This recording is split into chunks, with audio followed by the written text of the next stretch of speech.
Introduction to HTML5 Icons. HTML5 plays a significant role in website design and development. Icons in HTML5 are graphical representations used to signify specific actions or content on a web page. They help in making the website more user-friendly and visually appealing. How to use HTML5 for icons? HTML5 does not provide any specific syntax or element to create icons. It relies on other technologies like CSS and SVG. Icons can be incorporated into a web page using an icon library or creating custom icons using SVG. Using icon libraries in HTML5, icon libraries are collections of pre-designed icons that can be used in web projects. They provide a CDN link that can be included in your HTML file.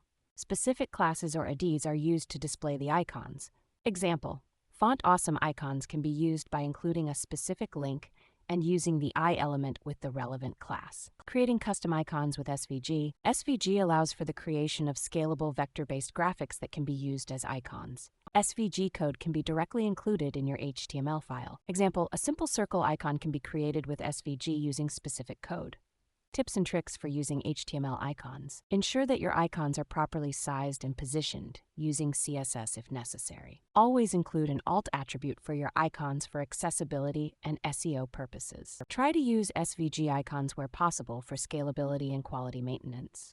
Include the relevant library link in your HTML file if using an icon library. Common errors and how to avoid them. Common errors include forgetting to include the library link in your HTML file when using an icon library. Improper sizing or positioning of icons can be avoided by testing on different devices and screen sizes.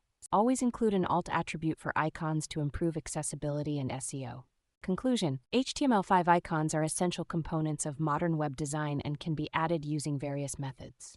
Proper use of icons enhances the user experience and makes the website visually appealing. Test your icons on different devices and include an alt attribute for accessibility and SEO purposes.